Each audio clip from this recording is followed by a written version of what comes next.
This next panel we've put together is some of our suppliers, and we're going to talk with them about some of their stories and how they've transitioned and how they've made the best of this bad situation work for them. I'd like to welcome Matt Sobhy.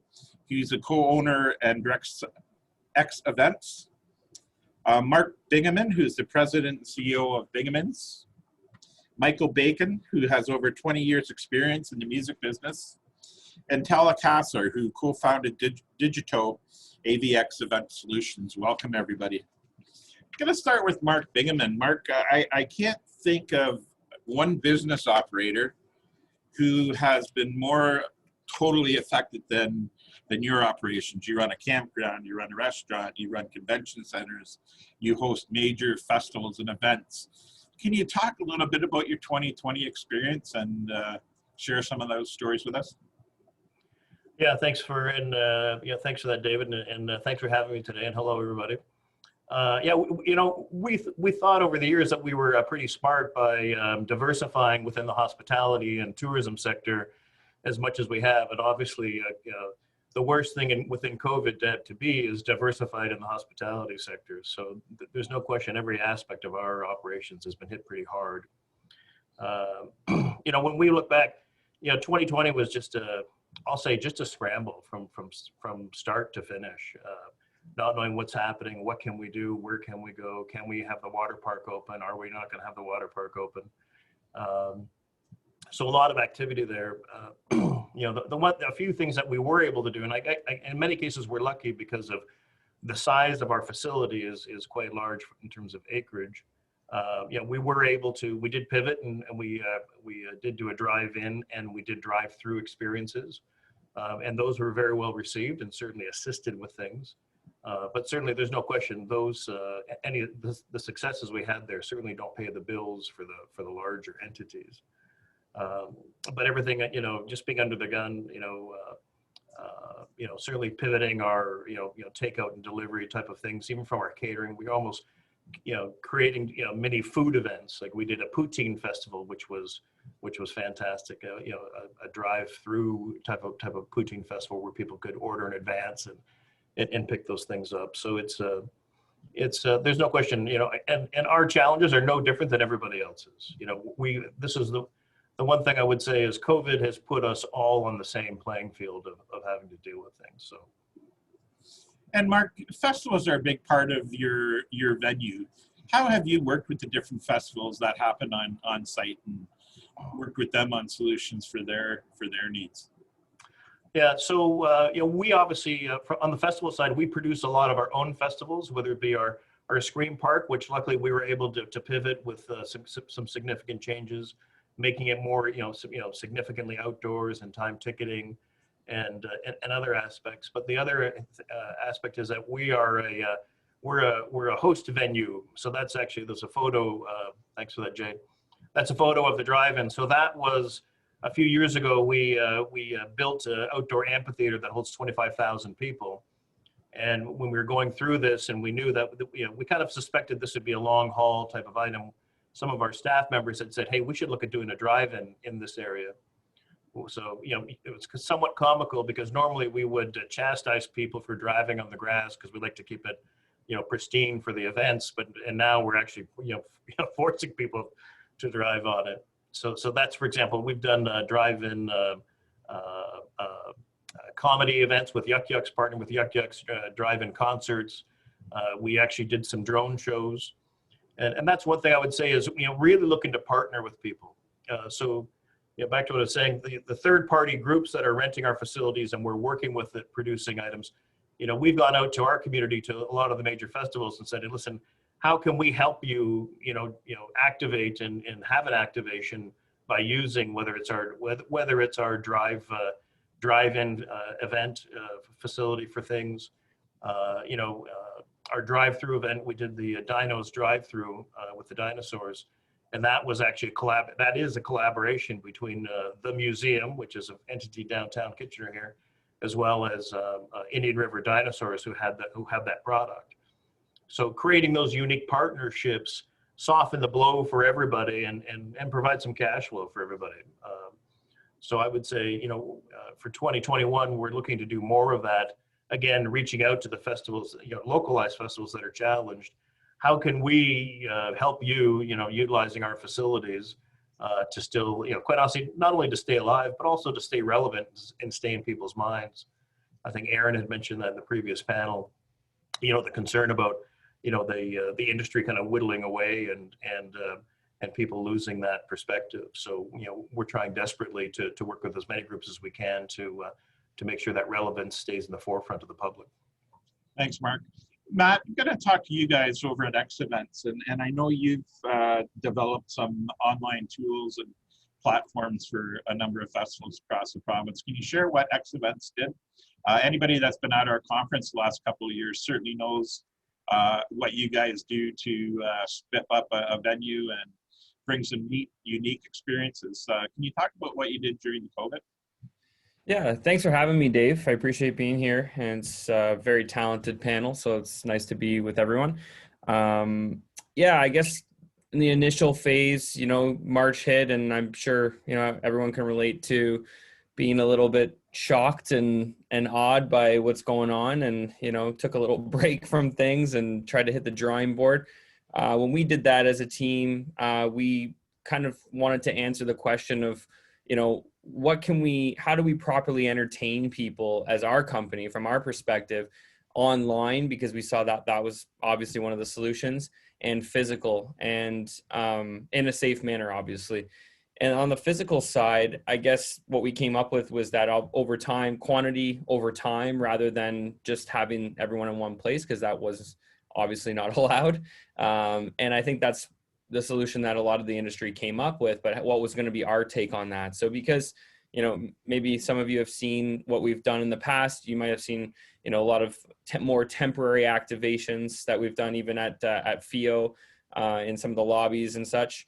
That for us was going to be on its way out. And we wanted to come up with more of the installations that our company was focused on anyways, and drive that as one of our leading products that we would offer going forward, knowing that, maybe this sticks around a while, maybe it doesn't. That's a giant unknown. I think we're all under the understanding that 2021 will be a time of either transition or where it's still going to be heavily in existence. So to focus on the installation side of on the physical end is probably where we're going to land, and where I think our clients will want to land that are looking to entertain people, say in their downtown core or at a small event. It allows someone to walk up, take a photo with an installation, post on Instagram. It helps with the marketing, and and still allows people to be safe.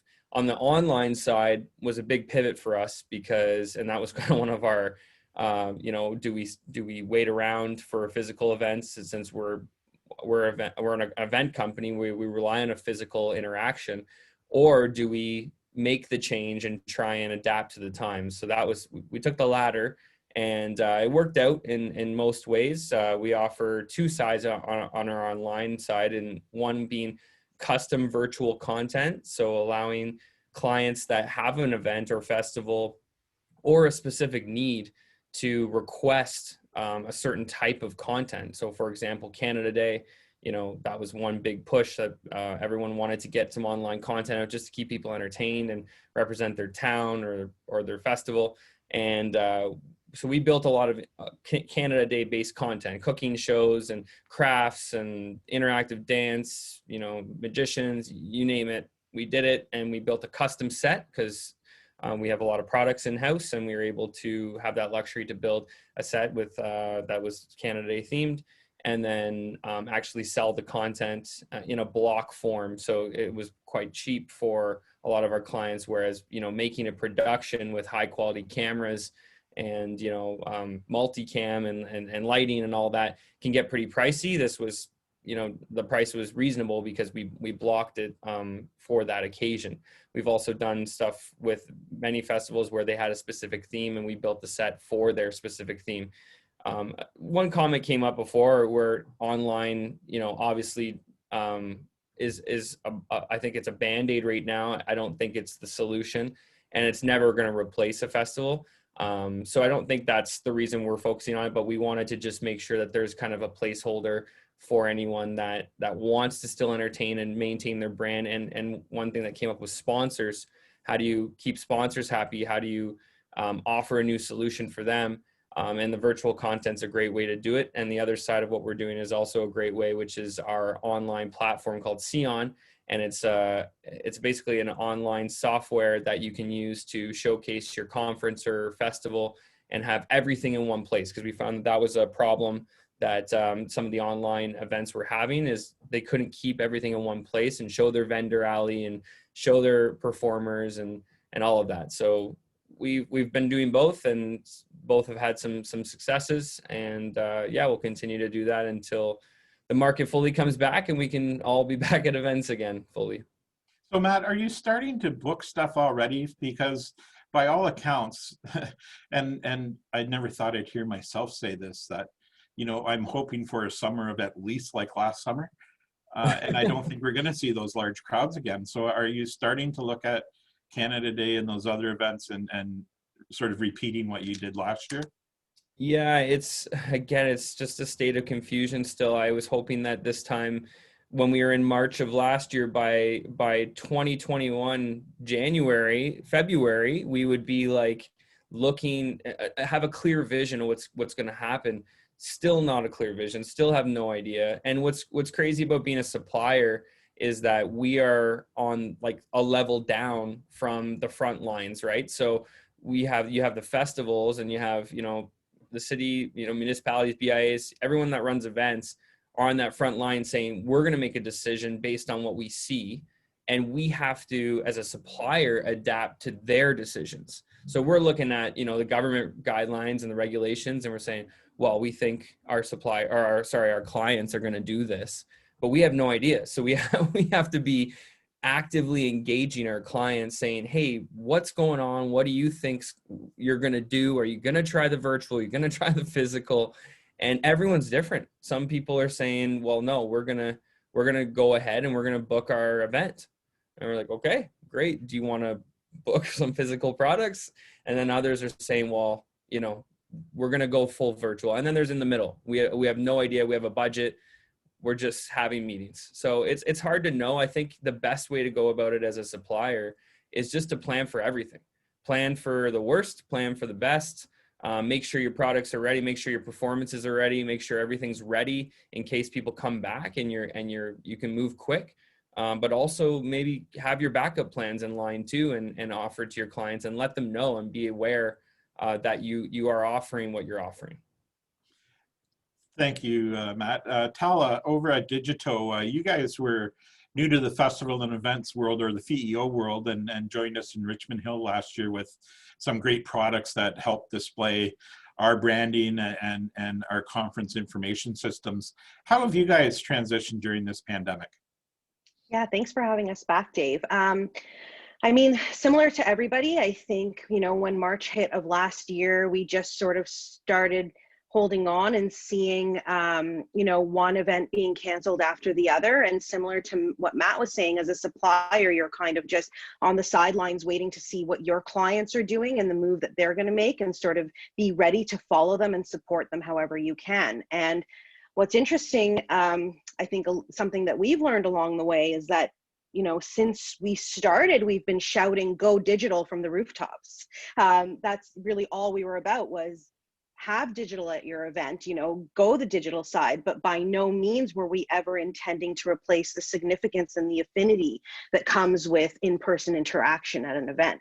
You know, even if you are going to the digital side, we still support our clients and our events and festivals with that in-person engagement. And that's really what we aim to do. So really what we did was, you know, reached out to all of our clients and said, okay, we're here to support you.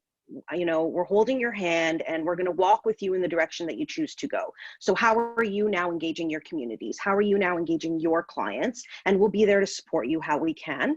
And one thing that we found, you know, similar to what Matt was saying, is people didn't know. And some people were saying, okay, well, there are no events. And so we're going to go in the direction of engaging with our communities online through custom content that way.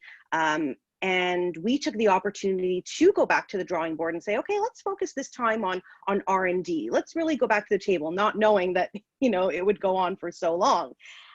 So what we did was focus on some specific sectors and specific industries and our clients within them. We reached out to them and we said, okay, what are you going to be doing? How are you now generating your leads? How are you building your communities and bringing everybody together? And we invested and developed custom software, for example, the automotive industry, the real estate industry, and developed custom software and platforms for them to be able to do their business that way. So, you know, their main focus was generating leads, talking to their customers, and this is what we built for them to do. So whether it be, you know, streamlining their communication, live chats, property management, inventory management, from a more interactive side, you know, how you're going to incentivize people to engage in a virtual event or in your online platform, you know, and really just a lot of listening to our clients, supporting them, being there for them through our messaging, and really holding their hand that way. And I think that, we learned a lot. We are by nature an innovative company. It's what we do. We're always looking for the newest and greatest idea, but this really forced us in a different direction to think about digital in a different way than we had in the past. And the investments that we've made alongside our clients, I think are fluid, and they're also interchangeable and agile, so that if and when events do come back in their true form, these can be adapted for that as well. And Tala, you guys have always been involved in content creation, but you know, now more than ever, content is king. And have you guys really spent more time on the creation of content for your clients? Yeah, absolutely. Yep, absolutely, absolutely. A lot of support that way in terms of messaging and creating their custom content on these platforms that I mentioned earlier. And also what we've been doing is helping guide their communication a lot, you know, really guide their messaging and how they're interacting with their communities and their customers, and what it is that they can say, because as a lot of people have mentioned this morning, is that there is a lot of uncertainty. The truth is that a lot of the times we don't know what to say and we don't know what the answer is. And what's the interim messaging in that sense? Okay, well, let's take a different angle. Instead of just saying, you know, hurry up and wait, we can take the angle of, well, this is what we're doing and this is exciting, and this is how you can look for the latest listing or be involved in the latest trends or what have you. So a lot of content creation that way. We also, what's interesting is once we started to see a little bit of the opening up earlier last summer, is we then went the angle of retail and essential businesses. So who was essential and who was opening, and how could we help them with their content in terms of communicating safety protocols, new ways of doing business, how people could access the brand or the service that they were offering. So we saw a lot of uptake with that too in supporting. Okay, thanks, Tala. Michael, and the name just comes to the top of my mind maybe because it's the same last name, but Susie McNeil was at our conference last year in Richmond Hill, one of your clients. How have your clients held up, and what have they done during this pandemic to keep in front of audiences or keep name recognition out there? Well, Dave, thanks again, first of all, for having me here. Appreciate the invitation and the ability to share experiences. Yeah, Susie had a great show at FEO last year. We had a lot of people interested and so many things lined up. Susie was also actually in the middle of a Las Vegas run with Aerosmith. She's actually the first female member of Aerosmith, and doing their Las Vegas internship, or their residency when COVID hit. They dropped the Las Vegas residency. They also dropped the European tour. So she lost a lot of business from that.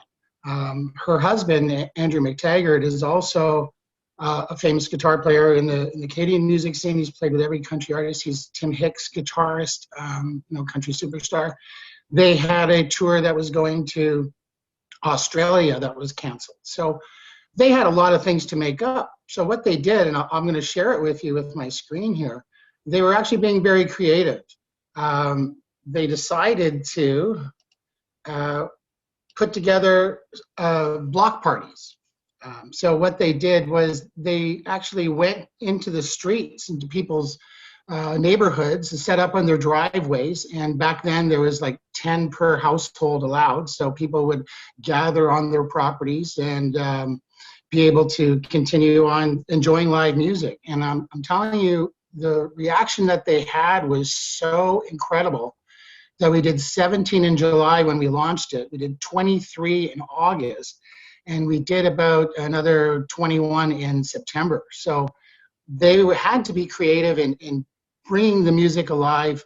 Couldn't be doing venues at the level that they were, of course, but by the two of them on their own, just going into neighborhoods, and a lot of the impact was fantastic because people were just starving for live music. They had people coming up and crying to them, telling them how emotional they were, that they haven't heard any live music in so long that it really warmed their hearts. So they've been doing block parties. They've done Christmas carol shows. They're doing a February 13th and 14th. They're doing a sidewalk serenade where they just pull up in your driveway, and that's just for a husband or a wife or somebody who wants to dedicate to that one person. It's not meant for crowds. That's just meant for the two people that are on the step, do a couple of songs and drive away. So they've been very, very, active in being inventive. They've also started a music school. So they can't replace the income that they had, but they've had a definite impact in bringing live music throughout the pandemic, and also, being creative in allowing them to have a revenue stream that continues to support the family they have with their young son as well. And Michael, Yeah, go ahead. I'm noticing online, there's a lot of interesting things from artists all around the world, actually. And the ability to share that sort of live, intimate feel. But I get a sense that a lot of new music creation, it's a lot of cover stuff, a lot of, sharing different things, but is new music sort of on hold until touring can start up again? Because I know touring is an artist's major source of revenue. Can you speak to that? Yeah, I would say that, we're still in a position where we can create opportunities. The idea is to work within the infrastructure. I remember Mark Monahan saying in the previous one, we have to adapt to the levels of orange, red, green, whatever they have, to adapt to those audience levels. So I've been lucky enough to have some partners here. I live in Port Credit, which is a great music community. There's a Lakeview Community Partners, our developers there. We're actually continued to do more things through the pandemic, and we can see more things coming up. But it all depends on how they're actually releasing the amount of audience that's allowed to be put in place. I'm also the artistic director for Lakeshore Mardi Gras, which we had to cancel last year. I'm the production manager for the Paint the Town Red Festival in Port Credit, which is Canada Day, which we had to cancel last year. Neither of them had any opportunity to do any virtual option, so they were just canceled, and we had to deal with that. With the artists going forward, we basically have to be in a position where we have to work with the festivals and communities to say, okay, we all know this is a fluid situation. A lot of people lost their deposits last year. A lot of people, had already given deposits to bands, and even we had flights that were booked for some of the occasions that we had. So you have to be in a position where you can be flexible with the organizers to allow for the fluidity. Maybe not as big on a deposit, knowing that there's a to be changed clause if it's necessary, and I think those are the things going forward that we have to do. Thank you very much, Michael. Mark, back over to you. By all accounts, 2021 is starting out in the same shape as 2020. Are you planning on similar delivery this year to your clients and at your venue? Yeah, no, for sure. We're So they say you plan for the worst and hope for the best, and that's certainly the best advice anybody can have. We are certainly actively now booking the drive-in with not only our programming but third-party programming, other groups and other festival organizers that want to be able to have an activation. We're keeping it pretty broad, and in many cases, I'll be honest, with a lot of our community partners, we're actually providing the space at no charge to help execute things on, because really it's about creating products for the community to be able to enjoy something. And with the idea, the hope is at some point in time towards the end of the season, when I say maybe summer, late summer into the fall, is that there is the ability to do some testing with live events.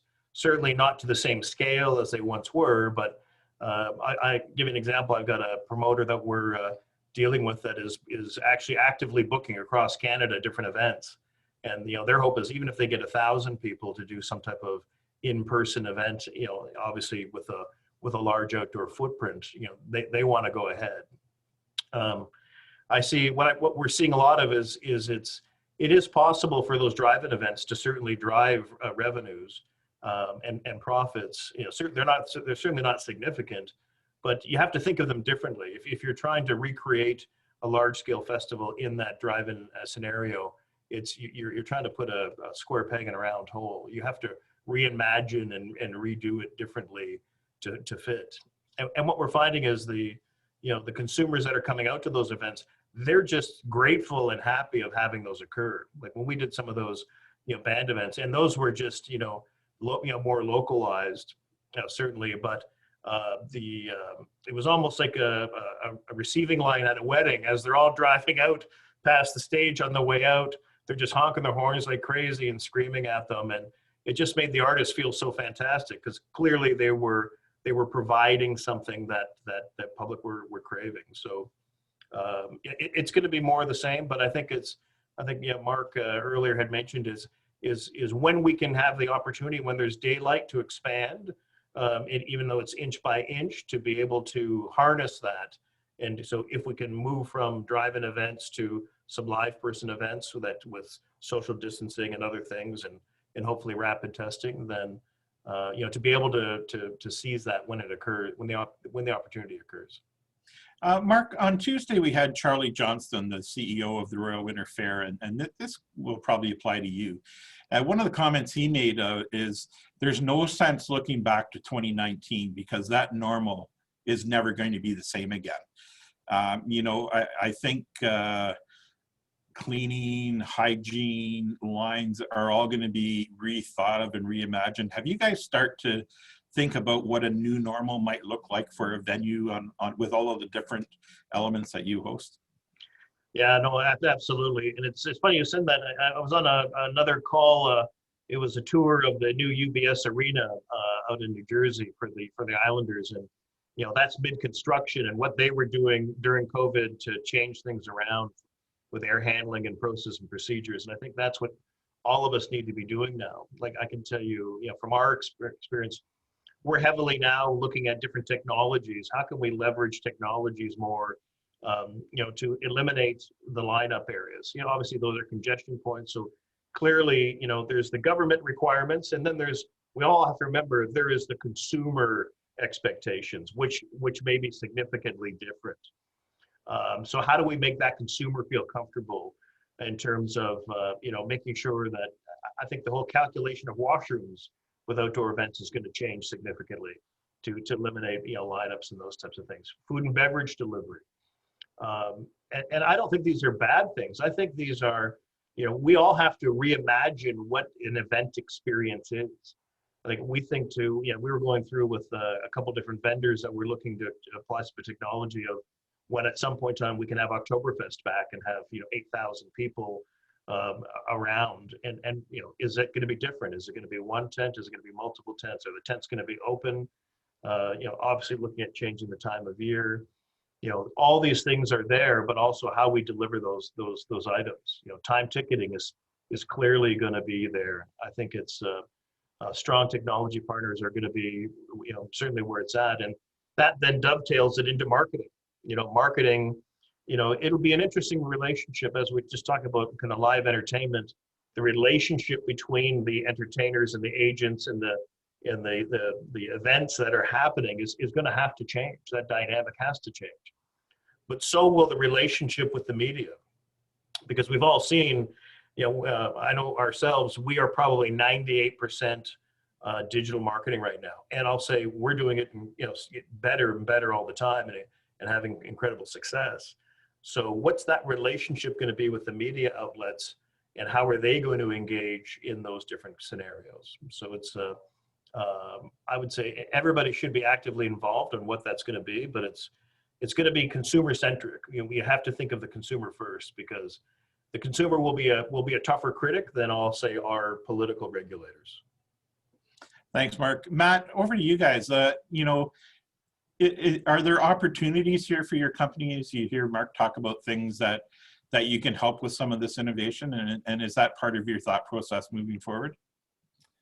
Yeah, actually, it's ironic that you say that, because Mark is an opportunity. I think the point here with that is, partnerships that, we worked at Bingeman's plenty of times, but new partnerships is, I think, one thing for suppliers and different people in the events industry to focus on, and trying to work together, which has come up a few times, to make something new happen and combine a few different things to excite people and subscribe to the new world, going into 2021 and beyond.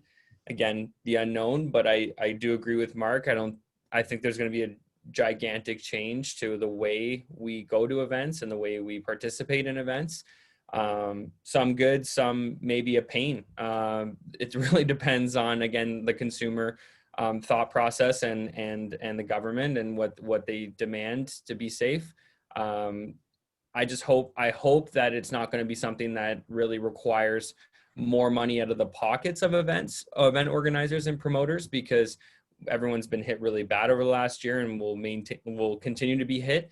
So I think there's got to be that workaround and that compromise that will give the safe event, but also allow people to have a good time.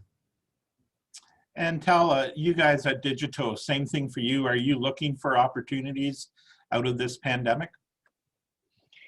Yeah, absolutely. I mean, with change comes opportunity naturally. If, if you're able to see through that lens. I know there's been some really difficult times over the past year for a lot of us, but I think that, I think the opportunity has been that a lot of hesitation and apprehension around digital has now been forced to be eliminated, right? Because we've just been forced to move in that direction. And I think that when we are able to all come together again, whether we're lining up differently or grabbing a beer differently, we're going to be so appreciative to be able to do it, that we're going to see it in that new opportunistic lens.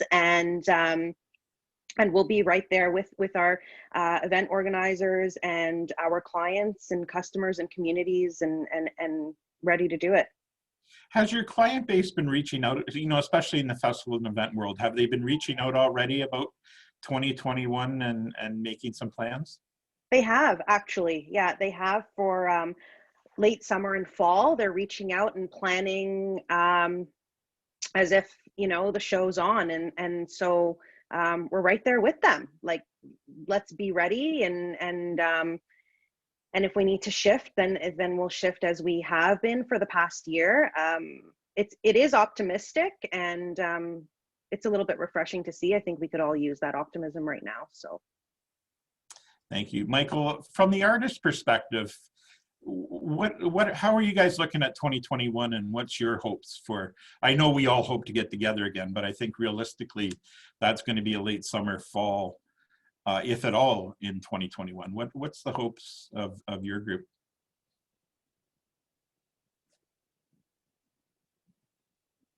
I think your mic's off, Michael. Looking at it from that perspective, I think as far as an artist, we take all opportunities at this point. Like I say, be flexible with the organizers and allow them to have to be changed clauses if necessary, to be flexible with the way things are going. Also, it's just as an organizer too, we have to be fluid. like, I'll give you an example. In September 11th, I started a music series with Lakeview Community Partners, and we did it at the Sunflower Deck in Port Credit. We did a Sunflower Sounds and Sunset Sunflowers and Sound series.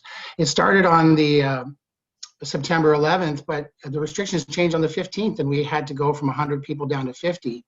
But restaurants still had the ability to have 100 people outside, so we were fluid and had to move it to a local brewery. As things open up and may close down again, we have to have those Plan Bs in effect. The other thing is, I know, Dave, I presented to you in FEO, with a blank canvas and outdoor spaces can be designed to allow for proper social distancing.